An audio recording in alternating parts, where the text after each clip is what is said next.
All the best Chetan. ಇಲ್ಲ, all the best ಚೇತನ್ಗೆ. ಅಂದರೆ ಚೇತನ್ ಪರಿಚಯ ಬಂದು ನನಗೆ ಮಾರ್ಟಿನಿಂದನೇ. ಇದಕ್ಕಿಂತ ಮುಂಚೆ ಚೇತನ್ ತುಂಬ ಎಲ್ಲ ಕಡೆ ತುಂಬ ಚೆನ್ನಾಗಿ ಮಾಡ್ತಿದ್ದಾರೆ ಅನ್ನೋ ಥರದ್ದು ಒಂದು ಗೊತ್ತಿತ್ತು. ಮಾರ್ಟಿನ್ ಅಂತ ಬಂದಾಗ ಮಾರ್ಟಿನ್ಗೆ ಹೊಸದಾಗಿ, ಯಾಕೆಂತಂದರೆ ಇದರ ಹಿಂದೆ ವರ್ಕ್ ಮಾಡಿರಲಿಲ್ಲ ನಾನು. ಮಾರ್ಟಿನ್ಗೆ ಅಂತ ಬಂದಾಗ ಒಂದಷ್ಟು ನನಗೆ, ಯಾಕೆಂತಂದರೆ ಯುನೀಕ್ ಕಾಸ್ಟ್ಯೂಮ್ಗಳು ಬೇಕಾಗಿತ್ತು ಈ ಸಿನಿಮಾಗೆ.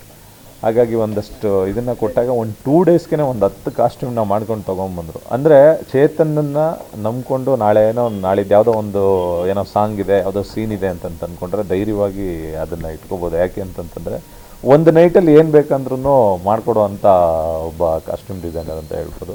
ಆಲ್ ದ ವೆರಿ ಬೆಸ್ಟ್ ಚೇತನ್ಗೆ. ಯಾಕೆಂತಂದರೆ ಪ್ರತಿಯೊಬ್ಬರಿಗೂ ಒಂದು ಸ್ಟೆಪ್ ಆದಮೇಲೆ ಇನ್ನೊಂದು ಸ್ಟೆಪ್ ಆದಮೇಲೆ ಇನ್ನೊಂದು 10 ಸ್ಟೆಪ್, ಈ ಥರದ್ದು ಒಂದು ಡ್ರೀಮ್ಗಳೆಲ್ಲರಿಗೂ ಇದ್ದೇ ಇರುತ್ತೆ. ಅದೇ ರೀತಿ ಒಬ್ಬ ಕಾಸ್ಟ್ಯೂಮ್ ಡಿಸೈನರ್ ಅಂತ ಬಂದಾಗ ಅದನ್ನು ಎಕ್ಸ್ಟೆಂಡ್ ಮಾಡಬೇಕು ಅನ್ನೋದು ಒಂದು ಡ್ರೀಮ್ ಇದ್ದೇ ಇರುತ್ತೆ. ಆ ಇದರಲ್ಲಿ ಕಿಂಗ್ಸ್ ಆ್ಯಂಡ್ ಕ್ರೌನ್ಸ್ ಓಪನ್ ಆಗಿದೆ.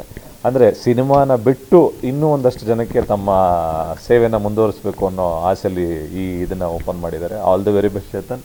ನಿಮ್ಮ ಕಿಂಗ್ಸ್ ಆ್ಯಂಡ್ ಕ್ರೌನ್ಸ್ಗೆ ಒಂದು ಅದ್ಭುತವಾದಂಥ ಒಂದು ಗೆಲುವು ಸಿಗಲಿ, ಎಲ್ಲ ಒಳ್ಳೆಯದಾಗಲಿ ಅಂತ ಹೇಳ್ತೀನಿ. Good luck. Thank you sir. Thank you. ಕೊನೆಯದಾಗಿ ಮಾರ್ಟಿನ್ ರಿಲೀಸ್ ಆಗಿ ಒಂದಷ್ಟು ಪ್ರಶ್ನೆಗಳು ಬರ್ತವೆ. ಅಂದರೆ ಸೋಷಿಯಲ್ ಮೀಡಿಯಾದಲ್ಲಿ ಮಾರ್ಟಿನ್ ಸುಪ್ಪಟ್ಟು ಅನ್ನೋ ಥರ, ಅಂದರೆ 6 ದಿನಕ್ಕೆ ಬರ್ತಾರೆ ಅನ್ನೋ ಥರ ಸುದ್ದಿ ಇದೆ. ಬ್ರೋ, ನಿಮ್ಮ ಮೈಕುಗಳನ್ನೆಲ್ಲ ಹಂಗೆ ಒಂಚೂರು ಎಡಕ್ಕೆ ಇಟ್ಕೊಂಡ್ಬಿಡಿ.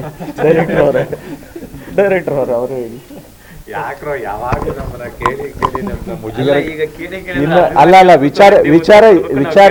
ವಿಚಾರ ಏನಂತಂದ್ರೆ ಮಾರ್ಟಿನ್ ಸಿನಿಮಾ ಆಲ್ಮೋಸ್ಟ್ ಎಲ್ಲ ಪೂರ್ತಿಯಾಗಿ ಶೂಟಿಂಗ್ ಮುಗ್ದೋಗಿದೆ.